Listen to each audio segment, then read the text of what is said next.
May kudang pala.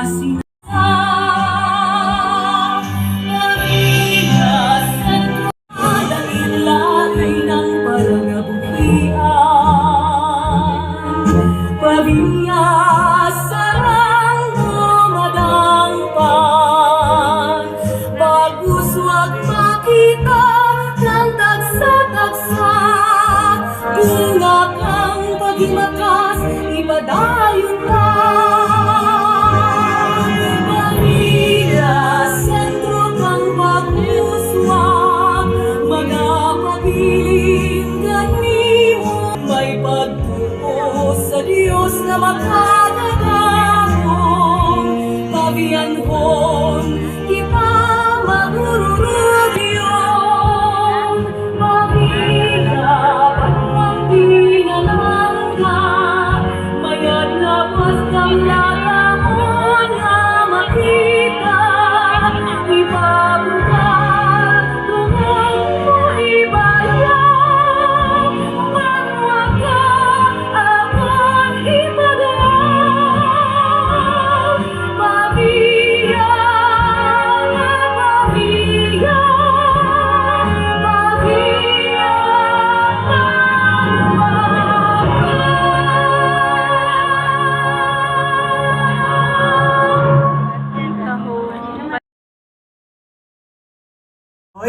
Karada. Ay, si Kapaloy ganito.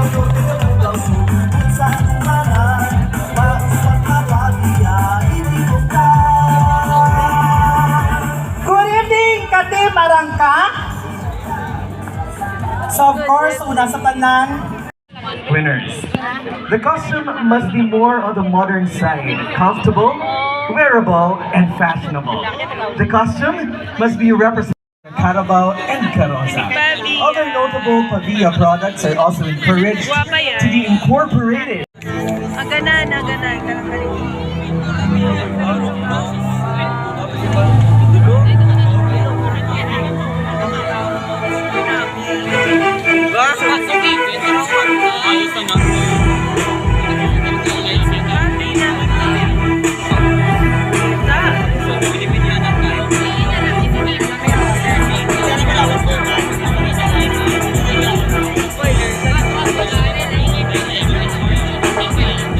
The goddess of Carabao Carroza, honoring our farmers.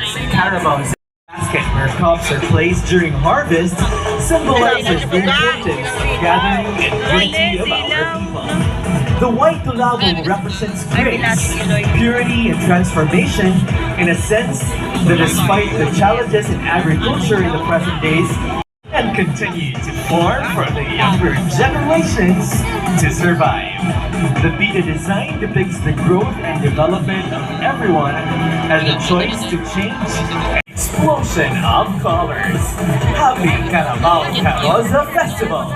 This festival cocktail Tierno truly promises an municipality and showing how colorful life is if we have unity and we are grateful for what we have.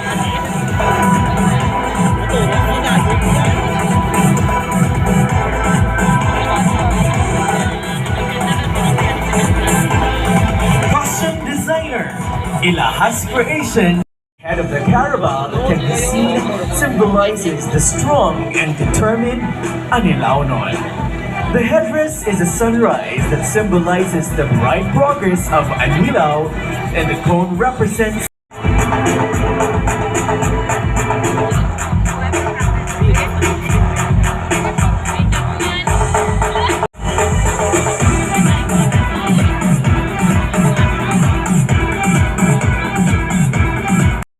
Miss Balabag.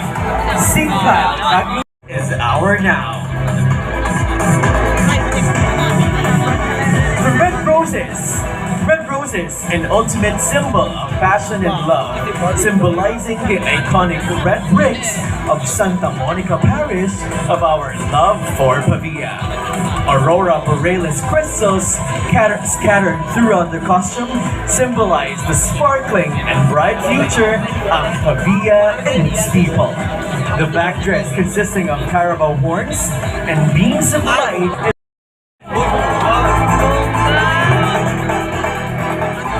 Taking inspiration from the majestic and iconic Red Church, Santa Monica Parish, to romanticize the diligent, zealous, and hardworking nature of the humble Carabao. Of this meticulously crafted, world-class festival costume that speaks clean of harvest.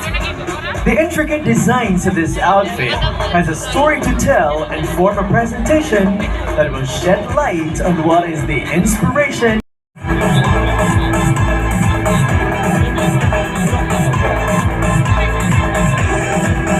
Napa.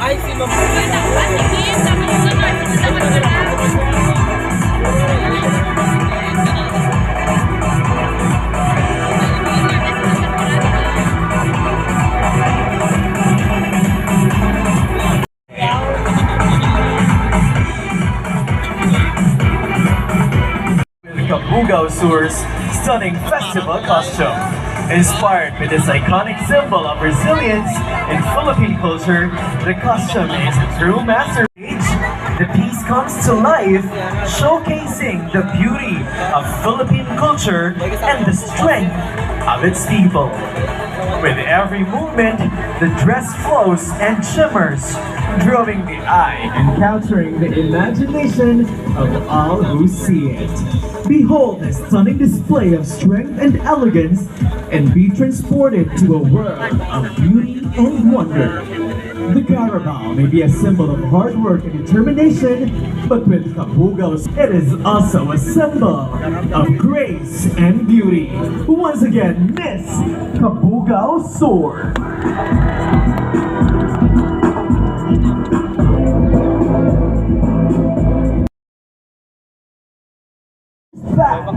Miss Aganan.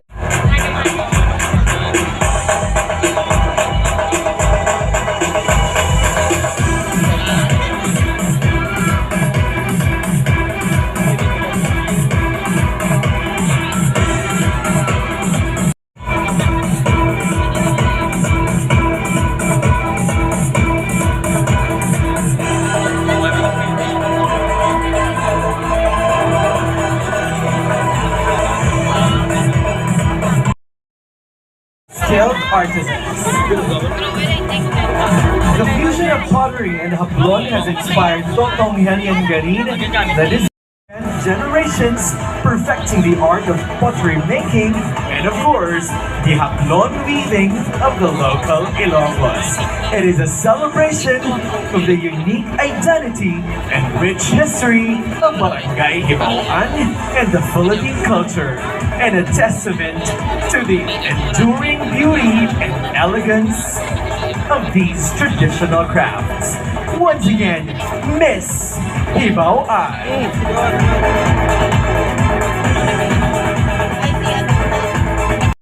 Thank you very much to our first batch. Now let us continue with our second batch, starting off with Miss Jibao. Her grandfather's love and comfort. Miss Anilao will go forth to the height of the coconut tree and will surely take flight to victory.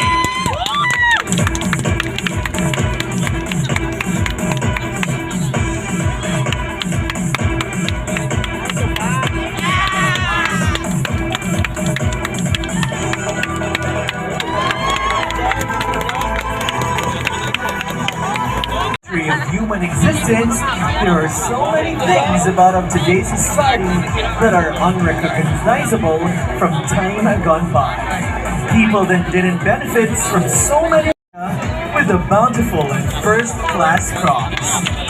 Miss Pagsangaan, wearing its festival dress, representing the life and culture of women as Mangunguma. The Carabao itself also represents the strength, power, efficiency, perseverance, and most of all, hard work of women. into the world of Pavia's progress and the power of the Carabao with this black and green masterpiece. Adorned with sequins and velvety important role that this iconic animal has played in our history. It is a symbol of the good and crafts. Pottery still holds true to residents of Pandac, providing activities in barangay and improving their way of life. Because of being famous in pottery crafts and industry, Pandac is renowned as the pottery capital of with all 19 female members. Brisel Ring Elio Talion is carrying two bangas, which are representation of the pride and legacy of Barangay Pandac, of the community, their passion and determination to maintain their history's treasure.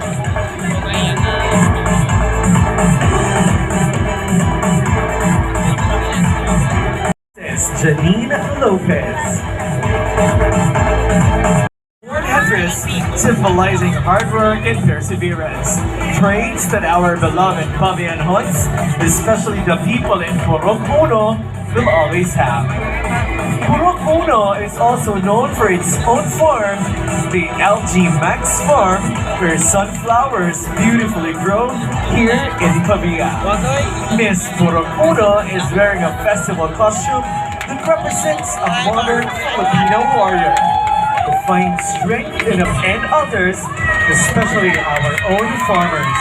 This festival costume is not just a representation of a traditional Filipina, but also the respect tradition and adapts to the challenges of the modern era.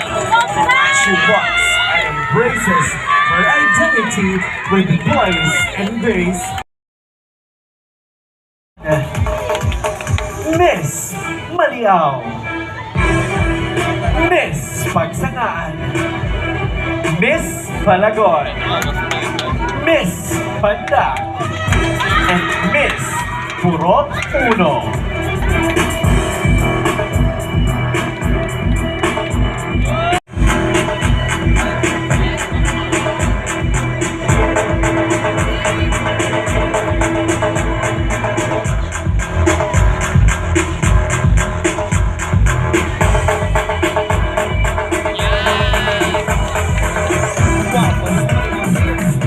Once again, a big round of applause for our second batch.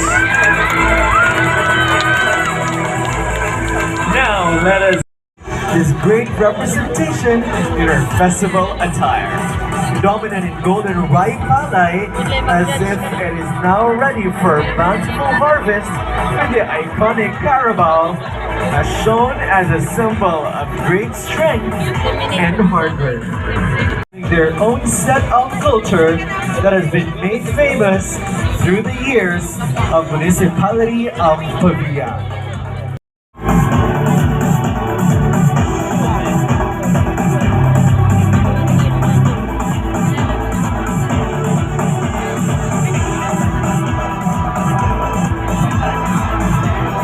Purok Dos.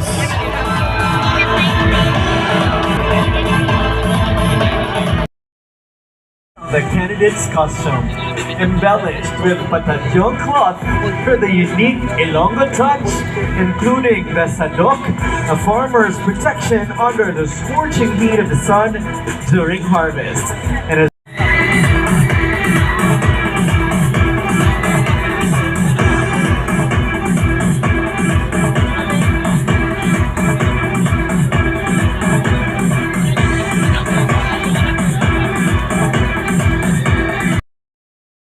embody and practice from the past up to the present and recent generations to live in the municipality of Pavia.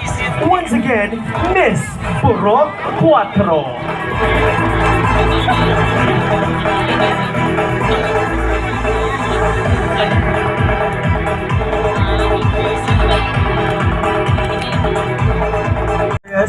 Of the municipality. This costume depicts the Queen of Mangungumas, a Hiligaynon word for farmer, tiller of the soil and agricultural laborer.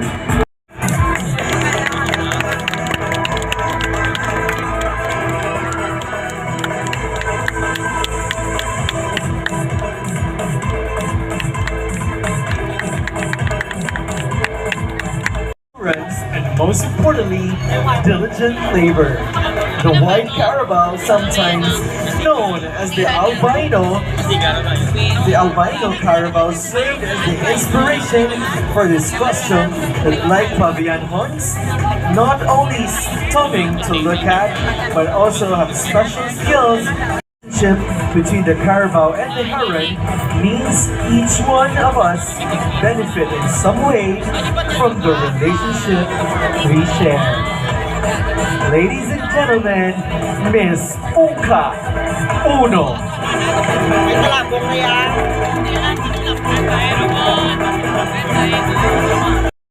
Represents the hard work of our farmers. It does not only signify resilience and diligence, but it also shows our culture by Miss Ungka Dos.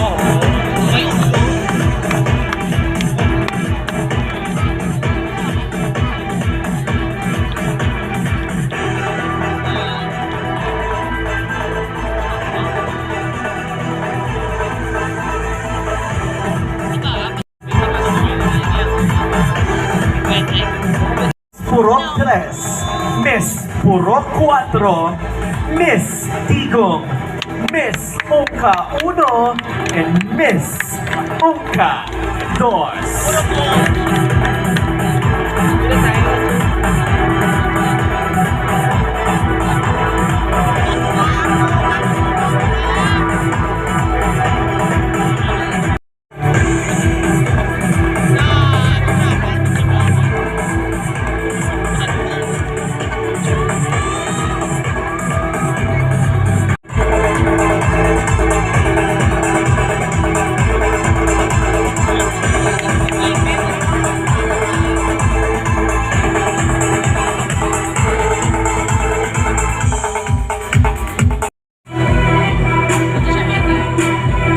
Once again, people of Pavia, look at the candidates and appreciate the craftsmanship and artistry of our artists who made their modern festival costumes.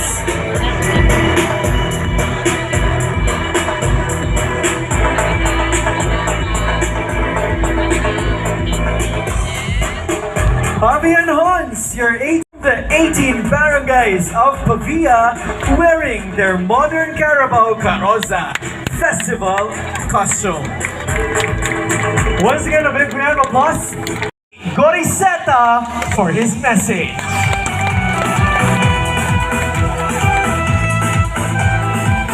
Nag-enjoy ka muna na? Yes, Mayor. So, first of all, I would like to congratulate and appreciate my efforts sa ilang again bag-o nga programa nga to. To the costume designers, kindly stand beside your candidates. Thank you very much. Can we put our hands together for our artists? You truly did an amazing job. And now, just allow me to have a very quick chit-chat with some of our costume designers. Let's begin from the side. Ayan. We have here one of the most creative costumes, just for me, the costume of Miss Balabag. And of course, our designer is here with us. Can I have a quick chit-chat with you? Ayan. Please tell us your inspiration in coming up with such an eye-catching costume. Well, this festival costume is inspired by the humility of the humble Carabao, but we want to elevate its aura, so we want to give you a world-class festival costume that is worthy for the world-class stage. The best costume designer is the designer of Miss Ungka Dos.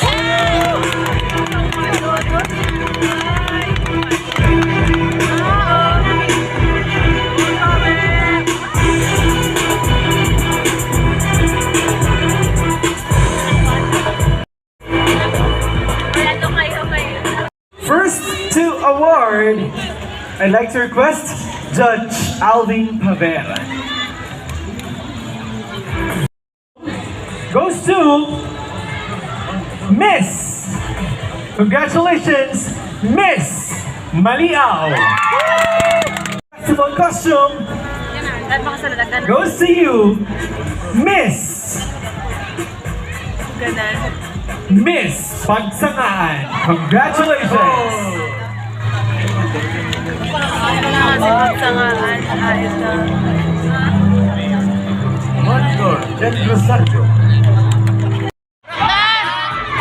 Congratulations, Miss Balabag.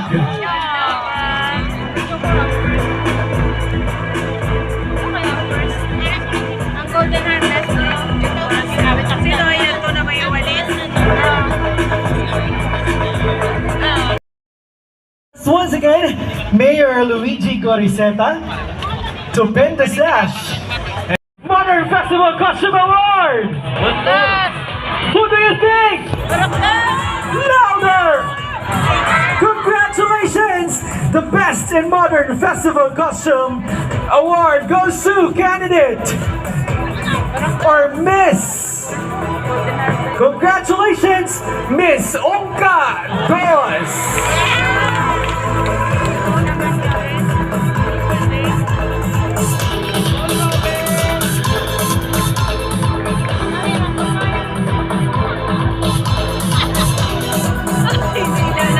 All the Pavianons for being with you right here. Pavia, are you ready? Yeah.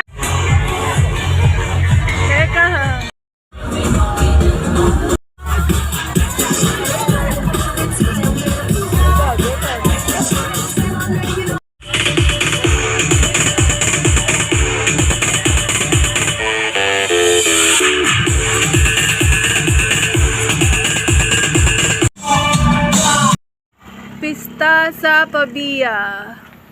Ay, madulom.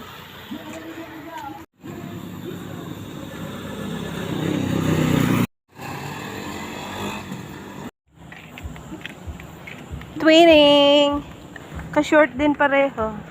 Nakatuck-in din. Twinning. Matapos mag-party-party, alas 12 na po ng hating gabi.